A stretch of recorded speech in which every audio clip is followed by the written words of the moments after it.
Éxodo capítulo 39. Y esta es la penúltima enseñanza del libro. Ya se va a acabar prácticamente. Estábamos viendo una serie de estudios que se llama Manos a la Obra, que estamos viendo cómo Israel construye el tabernáculo. Finalmente, la parte final del libro es esta, la construcción del tabernáculo, lo que estamos viendo. Estamos en la recta final. Y la semana pasada habíamos estado estudiando pues los muebles del tabernáculo. La antepasada, la semana pasada vimos la parte exterior del tabernáculo, el atrio, el altar del holocausto, la fuente, todo esto. Y hoy vamos a ver lo último que falta de fabricar, que ahora sí es lo último de lo último. Ya se hizo todo, falta una cosa más de construir o de fabricar, que son las ropas de los sacerdotes. Dios le dio a Moisés instrucciones muy exactas de cómo él quería que se vistieran los sacerdotes que iban a estar oficiando el sacerdocio dentro del tabernáculo. Y ya habíamos estudiado un poco acerca de esto. En el capítulo 28 de Éxodo vimos acerca de estas vestiduras. Y aquí lo volvemos a encontrar, pero ya para terminar el tabernáculo. Y vamos a ver las vestiduras ahora de un enfoque un tanto distinto. Y hay que entender algo cuando hablamos de los sacerdotes, porque esta es la ropa para los sacerdotes, ¿no? Pero cuando hablamos de los sacerdotes, así como cada parte del tabernáculo, hemos visto que tiene un significado, es una figura de algo más. Los sacerdotes en sí representan a Jesús. Los sacerdotes en ese momento son los mediadores entre Dios y el pueblo. O sea, si el pueblo quiere llegar a Dios, tiene que ir a través de un sacerdote para presentar el sacrificio y poder de esa manera tener un contacto con Dios, ¿no?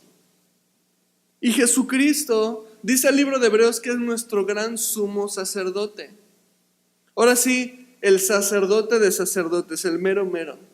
Porque estos sacerdotes servían como mediadores entre el pueblo y Dios, pero con muchas limitantes. No podían llevar al pueblo a Dios. Simplemente podrían cumplir con un rito. Pero Jesús, el gran sumo sacerdote, sí pudo llevar a su pueblo a Dios. Y gracias a Jesús hoy podemos llegar a Dios. Jesús se convirtió en el único y perfecto mediador entre Dios y los hombres. Fíjate que dice el libro de Hebreos, capítulo 8, versículos 5 y 6, acerca de los sacerdotes. Dice, los cuales sirven a lo que es figura y sombra de las cosas celestiales, como se le advirtió a Moisés cuando iba a erigir el tabernáculo, diciéndole, mira, haz todas las cosas conforme al modelo que se te ha mostrado en el monte. Pero ahora tanto mejor ministerio es el suyo, cuanto es mediador de un mejor pacto, establecido sobre mejores promesas. Aquí el capítulo 8 de Hebreos habla acerca de los sacerdotes. Y en este versículo 5 dice y revela que los sacerdotes nada más era una sombra, nada más era una figura de aquello que iba a venir después. El verdadero sacerdote, el gran sumo sacerdote Jesús, que fue después mediador de un mejor pacto, dice aquí. Entonces, aquí nos explica claramente el significado de los sacerdotes. Representan a Jesús llevándonos al Padre. Ese es su simbolismo detrás del sacerdocio. Entonces, cuando estudiemos las vestiduras de los sacerdotes, cómo se vestían, lo que llevaban puesto, todos los elementos de su vestuario, vamos a estar viendo ciertos atributos de Jesús reflejados en sus ropas. Al mismo tiempo, a través de esto vamos a ver cosas, características en las que nosotros necesitaríamos parecernos más a Jesús, necesitaríamos revestirnos de Jesús. Así que el estudio de hoy le he titulado Revestidos de Cristo.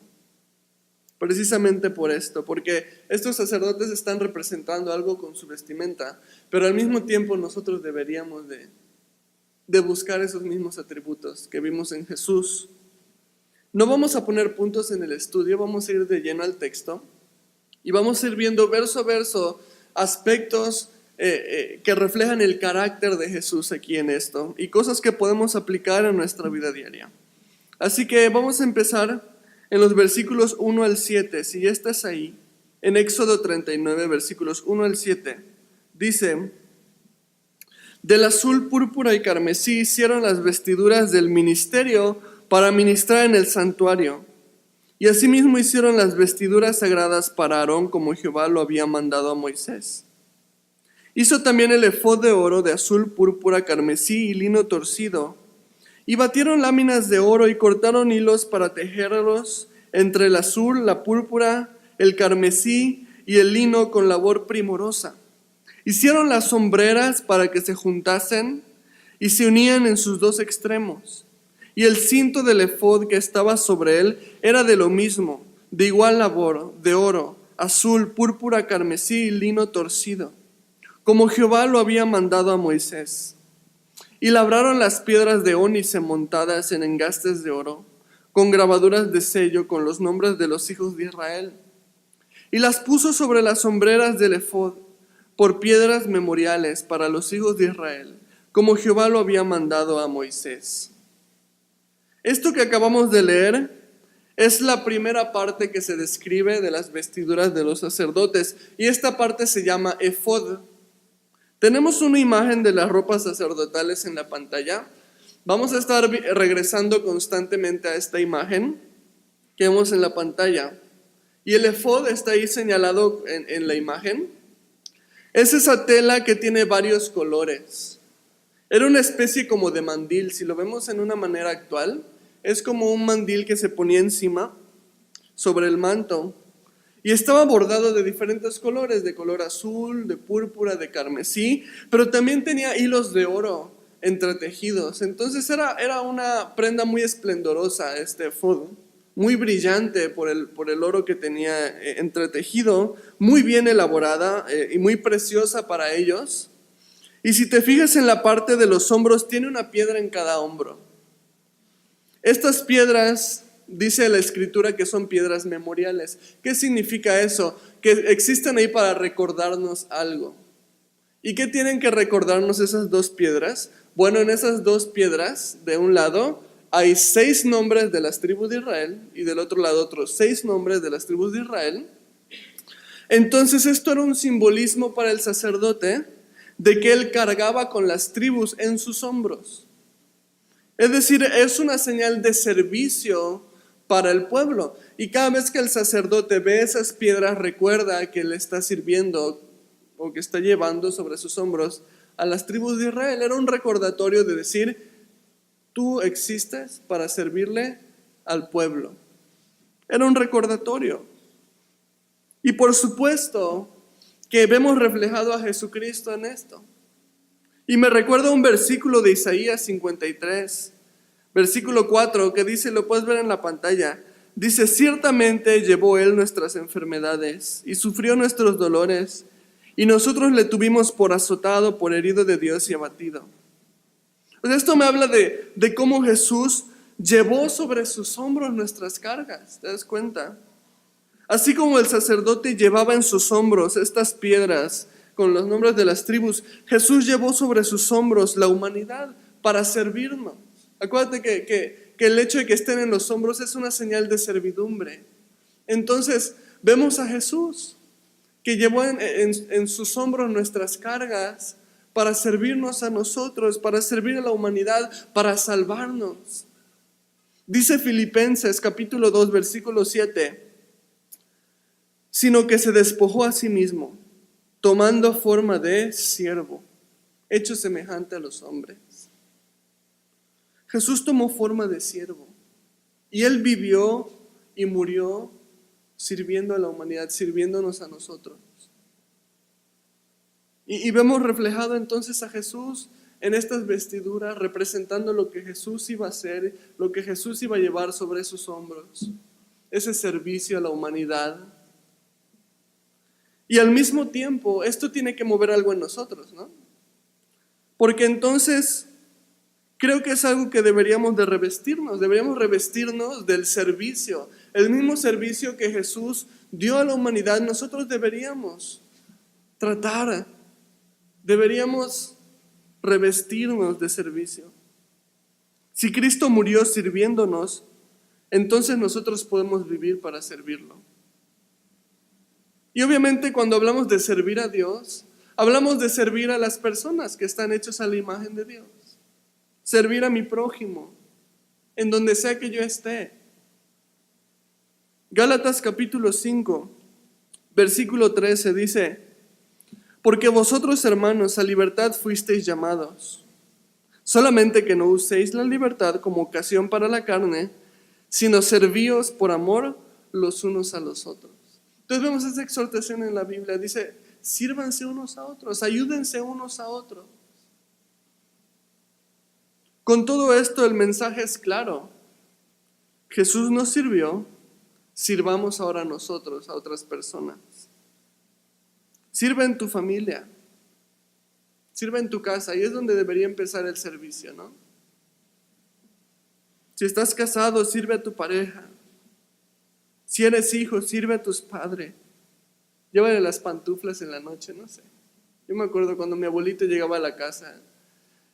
Yo crecí en casa de mis abuelitos y se sentaba en el sillón y ya sabía que en el momento en el que sentaba yo tenía que correr para arriba y traer las pantuflas.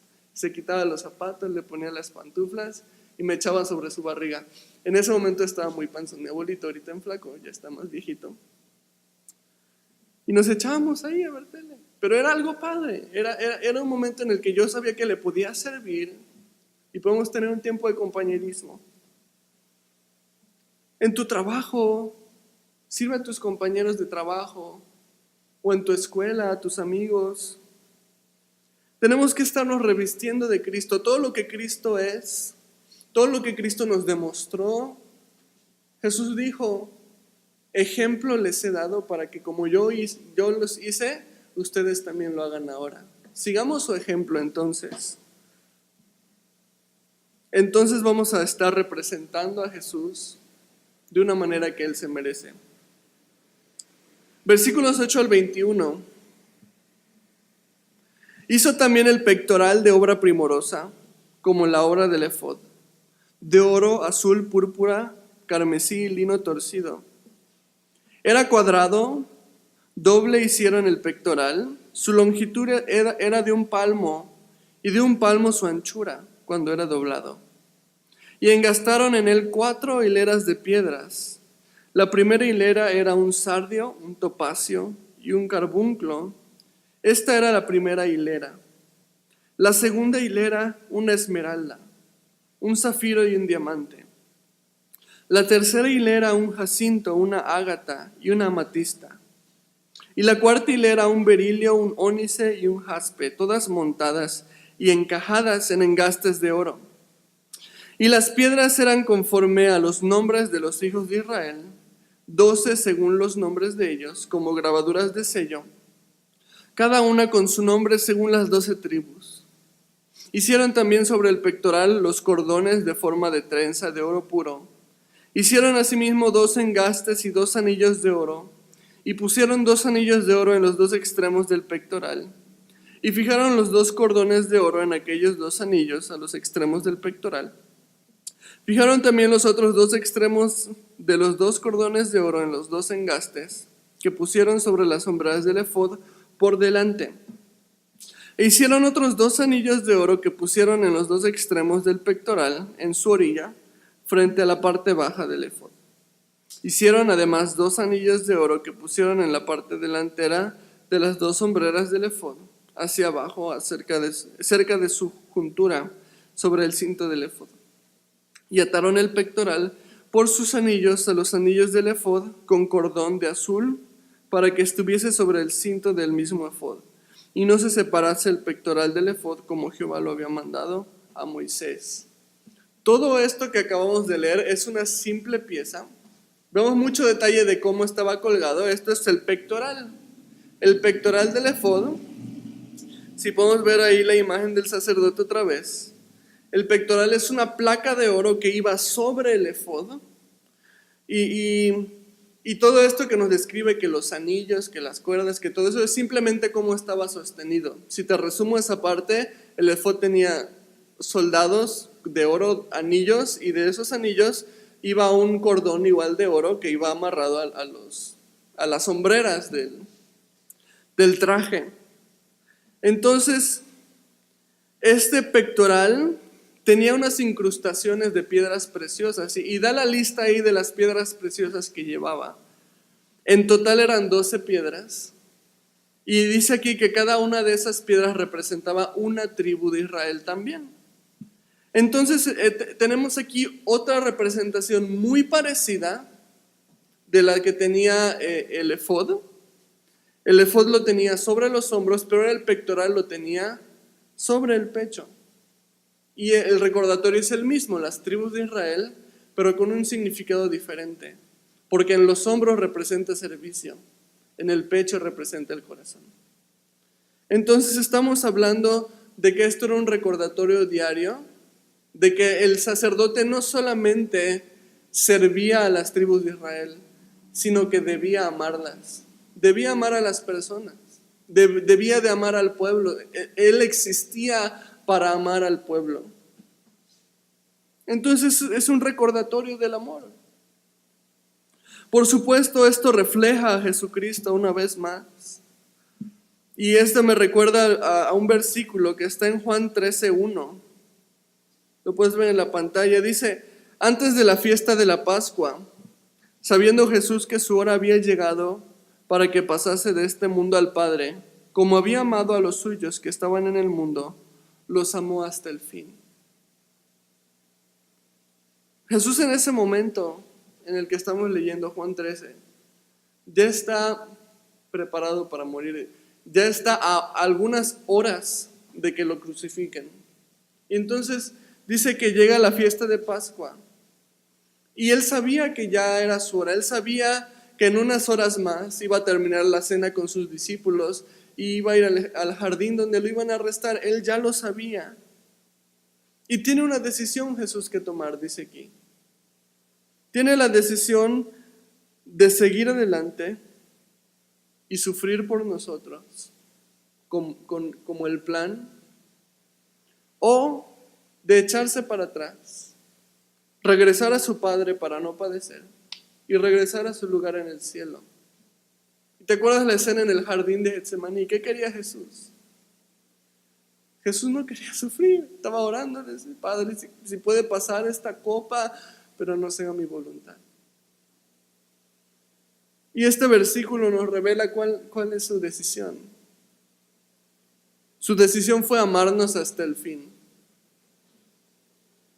Dice aquí, los amó hasta el fin. O sea, que la decisión que él tomó a escasas horas de ser crucificado fue seguir con el plan. Fue ir a morir por nosotros, padecer por nosotros, amarnos hasta el final, llegar hasta la última instancia que va a ser su muerte. Y entonces vemos en este versículo, y me lo recuerda, porque vimos a un Jesús que vino para servir, pero ahora vemos un Jesús que vino para amar, y que el amor fue su motivo para servirnos, y que el amor fue su motivo para morir por nosotros. Y por supuesto que esto es algo en lo que deberíamos buscar estar revestidos también. Revestirnos del amor de Jesús. Ese amor que Él nos demostró, que me dice aquí que Él nos amó hasta el fin. Entonces nosotros revestirnos de ese amor, tomar ese amor y decir: ok, yo también voy a amar a otros. Y si hablamos del amor, hoy en día el amor es un concepto súper devaluado. Hollywood nos ha vendido un modelo barato de lo que es el amor, de lo que significa el amor. Porque el amor que ves en la tele, el amor que ves en las películas, el amor que te presenta el mundo, es un amor que se basa en uno mismo, no en la otra persona. Es un amor que se basa en un sentimiento, que se basa en una emoción, que se basa en una sensación en el estómago, que se basa en una respuesta porque alguien te ocasiona ternura, una respuesta porque alguien te parece muy agradable físicamente. Y el amor no se basa en estas cosas. El amor verdadero se basa en una decisión. El amor, y es curioso, porque el amor como lo describe la Biblia, lee 1 Corintios capítulo 13, no se basa en emociones, el amor se basa en sacrificio, se basa en obediencia. El amor, más que ver con emociones, tiene más que ver con obediencia. Fíjate qué es lo que dijo Jesús. Mateo 5, versículos 44 y 46 dice: pero yo os digo, amad a vuestros enemigos, bendecid a los que os maldicen, haced bien a los que os aborrecen, orad por los que os ultrajan y os persiguen, para que seáis hijos de vuestro Padre que está en los cielos, que hace salir su sol sobre malos y buenos, y que hace llover sobre justos e injustos. Porque si amáis a los que os aman, ¿qué recompensa tendréis? ¿No hacen también lo mismo los publicanos? Fíjate qué es lo que dice Jesús: ama a tus enemigos, a esos que te maldicen. Y no vas a decir, ay, los que me maldicen. ¿Sabes que no? No sé, no es un sentimiento. La Biblia, cuando te habla de que ames, no se está refiriendo a que sientas un sentimiento que te lleve a ser bonito y hacerle ojitos a alguien o hacerle un favor a alguien por ese sentimiento. Cuando la Biblia te habla ama, es niégate para bendecir a alguien más. Eso es lo que la Biblia te habla acerca del amor. Obviamente no vas a sentir bonito por los que te aborrecen, como dice aquí, por los que te ultrajan, por los que te persiguen. No vas a sentir bonito por ellos, porque no es un sentimiento, es obediencia, es sacrificio. Y entonces hay que entender esto: Dios no nos está llamando a amar solamente a los amables, porque eso es fácil. Nadie te tiene que decir que ames a tu perrito porque tiene una cara bonita y unos ojitos así. Cuando llegas te mueve la cola y brinca en la ventana y dices, ¿cómo no lo voy a amar? Dios no te está diciendo que ames solamente a los buena onda. Dios te está llamando a amar a los mala onda, a los que te molestan. Y no se vale decir, pero es que no me nace. No se vale decir, es que no lo siento. Porque el amor no se siente, el amor se hace. Es una decisión, es obediencia. Entonces, vas a servir a esas personas que son malas. Vas a servir a esas personas. Vas a ser bueno con esas personas que te molestan, que procuran el mal para ti. Vas a ayudarlas, aunque no lo sientas. Y a veces pensamos, bueno, y eso no es hipocresía. Y eso no es como ser doble cara de que me cae mal la verdad, pero lo voy a servir. ¿Eso no es hipócrita? No es hipocresía, es obediencia, porque la palabra de Dios te dice que lo hagas y vas a obedecerle. Y vas a agradar a Dios con esto.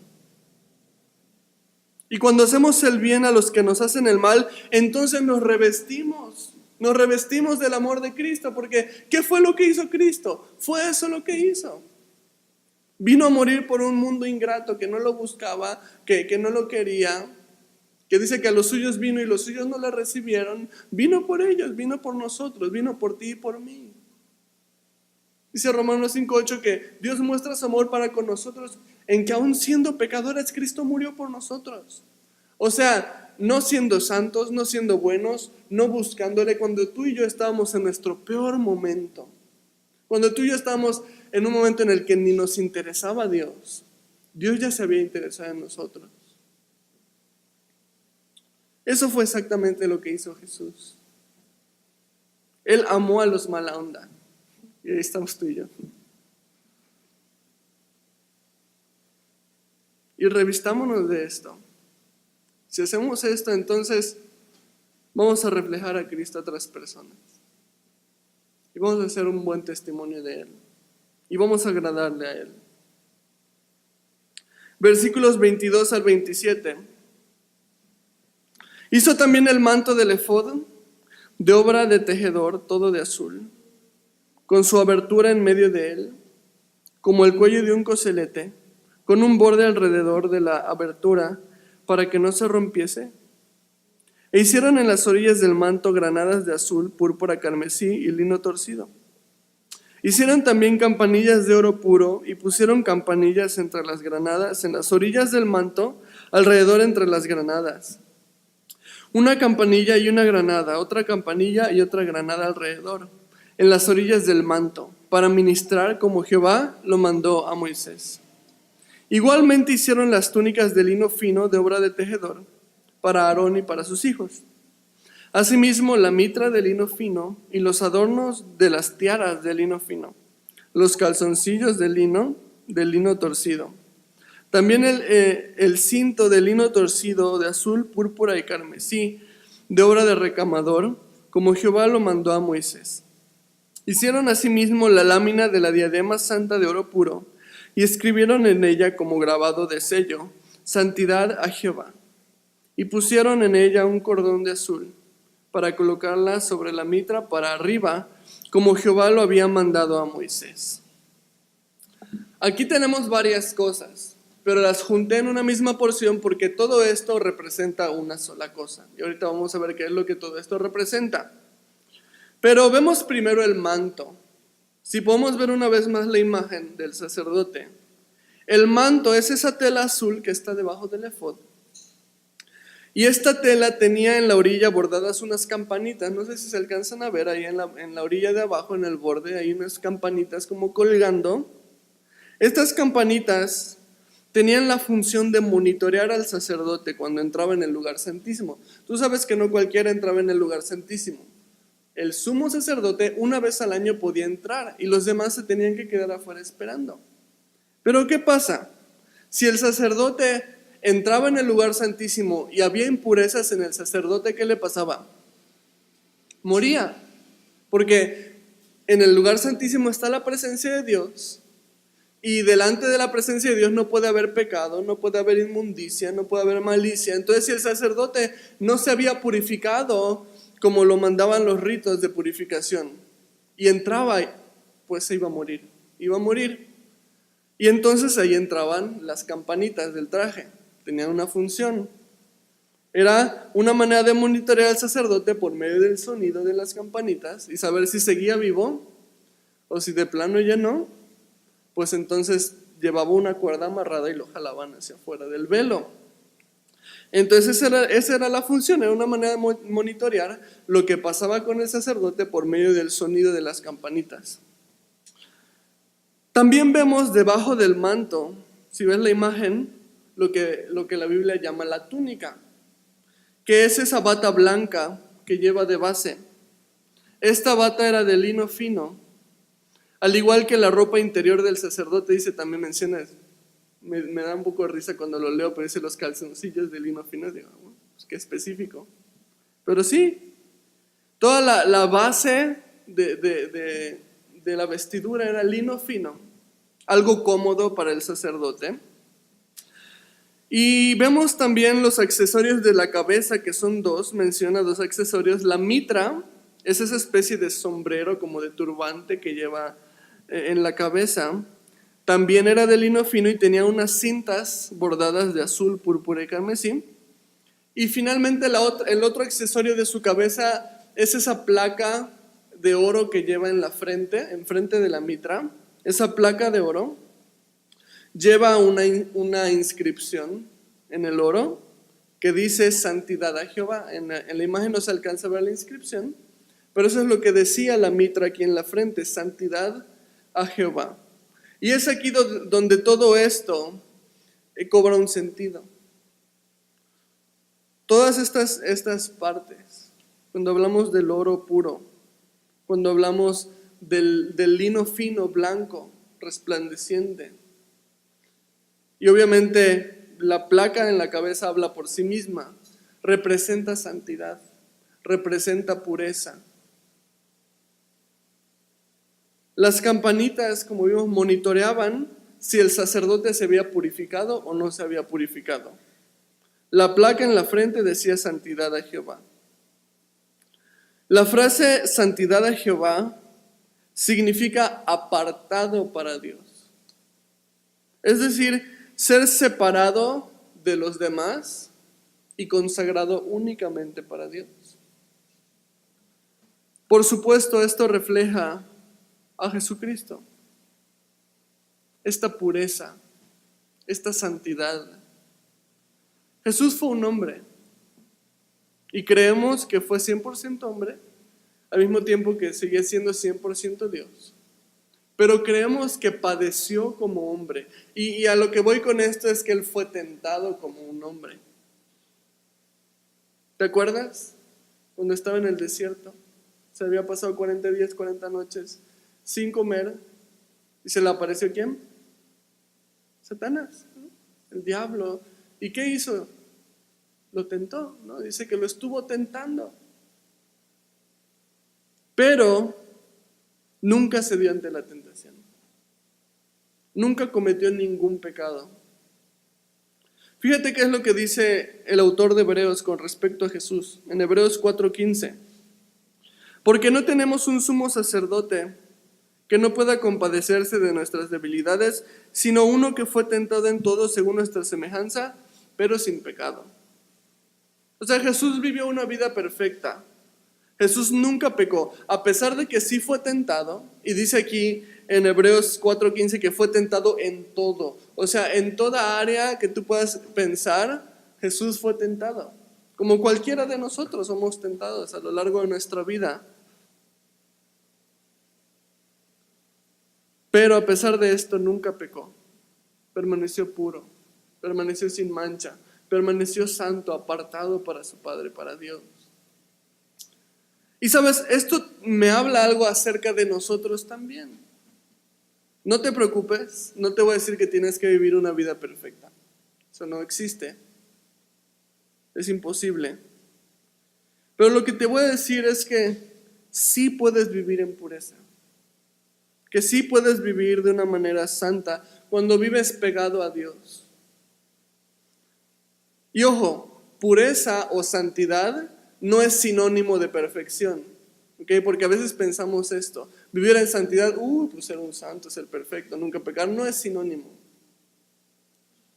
Santidad no es sinónimo de perfección. Porque en esta vida siempre vamos a ser pecadores. Entonces, ¿qué significa? ¿Qué significa santidad? ¿O qué significa vivir en pureza? Significa que si pecas, me voy a corregir eso, significa que cuando pecas, regresas a Dios y le pides perdón. Significa que cuando pecas, ya no te deleitas en ese pecado, ya no te entregas a ese pecado, sino que ahora te duele. Te duele fallar, te duele caer en el pecado, te duele fallarle a Dios porque sabes que eso es algo que no le agrada a Dios. Vivir en pureza significa que la única manera para derrotar esos pecados que te esclavizan es teniendo un compañerismo diario con Dios. Y que tienes el poder para vencer la tentación si permaneces pegado a Jesús. Jesús puede librarte de la esclavitud de un pecado. ¿Cuántas veces no tenemos un pecado que se empieza a volver vicio, que se empieza a volver, me empiezo a volver dependiente de un pecado? Pero Jesús puede darnos el poder para dejar ese pecado, que tú crees que a lo mejor nunca vas a poder dejar, porque has intentado y no has podido. Fíjate que dice Hebreos 2:18. Pues en cuanto Él mismo padeció siendo tentado, es poderoso para socorrer a los que son tentados. O sea que Jesús sí puede. Tú no puedes, yo no puedo, pero Jesús sí, porque dice, Él padeció siendo tentado y adivina que Él venció la tentación. Él la venció, no se dio ante ella, entonces Él es poderoso. Es como si yo tengo un problema, digamos, por ponerle un nombre, yo soy alcohólico y quiero que alguien me ayude a dejar el alcohol. Y una persona me dice, ven, yo te ayudo. Pero esta persona es alcohólica también. ¿Qué va a pasar? Nos vamos a poner a tomar juntos, ¿verdad? Ahora, si una persona dice, ven, yo te ayudo, y esa persona es alguien que venció el alcoholismo, ¿le voy a creer que me puede ayudar? Claro, porque venció, porque estuvo ahí y venció. Y sabes que Jesús estuvo ahí y venció. Jesús fue tentado en todo, pero no se dio, venció la tentación, venció el pecado.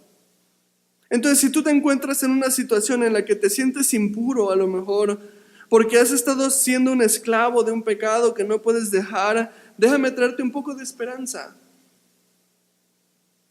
Hay 5 aspectos que te voy a dar acerca del pecado y la tentación, que creo que te pueden traer un poco de ánimo, un poco de esperanza, un poco de consolación incluso. La primera de esas cosas que te quiero decir es que Jesús no te ha desechado. Porque muchas veces vivimos en un pecado sintiéndonos culpable, creyendo que Dios ya nos desechó, porque no lo pude dejar, porque no pude ser perfecto en esa área, porque lo sigo haciendo y estoy esclavo de eso. Y como creo que Dios ya me desechó, ya mejor ni me acerco a Dios. Es lo primero que te quiero decir, Jesús no te ha desechado. Es decir, que no te tienes que sentir condenado ni apartado de Dios, sino al contrario, necesitarías estar buscando más a Dios. Segundo lugar, déjame decirte que Jesús te entiende. Jesús entiende lo que es la tentación porque Él mismo vivió en carne propia lo que es ser tentado. Pero no solamente no te ha desechado, sino que también te entiende. Sabe por lo que estás pasando porque Él ya lo pasó. Él ya vivió esa vida en la que fue tentado y venció la tentación. Él sabe cómo se siente ser tentado. El mismo diablo se le apareció en el desierto. Entonces, Él entiende lo que es la tentación. En tercer lugar, déjame decirte que tienes una acción a tomar. Si hay algo que debes hacer. Y esta es la acción más importante que tienes que hacer. Ten una relación personal con Dios. ¿Vives esclavo de un pecado? Lo último que debes de hacer es alejarte de Dios. Porque alejado de Dios no vas a poder solucionar nada. Si eres esclavo de un pecado, con más razón necesitas tener una relación personal con Dios. Solamente cuando tienes una relación personal con Dios puedes vencer el pecado, no hay otra manera. ¿Cómo se ve eso en mi vida diaria? Lee tu Biblia todos los días, no solo domingo, no solo miércoles. Todos los días lee tu Biblia, toma una libreta y anota lo que Dios te está hablando a través de su palabra. Ora temprano antes de salir de casa. Ora en la noche antes de dormirte. Solamente permaneciendo en un compañerismo con Dios que es constante, eventualmente Él se va a encargar de quitar todo lo que estorba.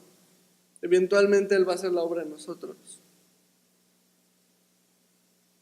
Cuarta cosa, rinde cuentas. Es importante rendir cuentas. ¿Qué significa eso? Significa buscar un líder espiritual, una persona que sepas que te puede guiar en la palabra. No tu compadre, no tu comadre, no el que te va a dar palmaditas en la espalda y te va a decir, sí, ya no pasa nada. No ese, sino una persona que te pueda guiar espiritualmente de verdad. Y pídele ayuda a esa persona de cómo vencer tu pecado. Porque Dios ha puesto en la iglesia muchísimas personas que ya hemos estado muchas veces luchando con los mismos pecados y que a lo mejor podemos echarte la mano porque también ya estuvimos ahí. O a lo mejor estamos ahí, nos echamos la mano mutuamente. Y yo sé que eso suena incómodo, suena vergonzoso. Decirle a alguien cuál es mi pecado. Pero una persona espiritual no te va a juzgar. Va a decir, ni siquiera le va a extrañar. Todos somos pecadores, ¿sabes? Dios nos puso unos a otros para ayudarnos, para exhortarnos. Entonces rinde cuentas, busca a alguien. Y quinto lugar, es simplemente recordarte que es un proceso. recuerda que es un proceso. No esperes que todo suceda de la noche a la mañana. No te desesperes, no te frustres, no te condenes. Confía mejor. Si tú vives pegado a Dios, Él tiene una promesa para tu vida. Filipenses 1:6 dice: estando persuadido de esto, que el que comenzó en vosotros la buena obra la perfeccionará hasta el día de Jesucristo. O sea, Él va a hacer la obra en tu vida. Tú dices, híjole, ¿quién sabe cómo le va a hacer? Porque mira qué cochinada estoy. Pero Él dice, yo ya empecé la obra, yo la voy a terminar.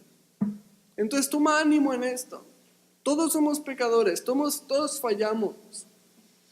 Vivir en pureza no es vivir perfecto. Vivir en pureza es un proceso. Un proceso de tener una relación íntima con Dios y Dios va transformando tu vida.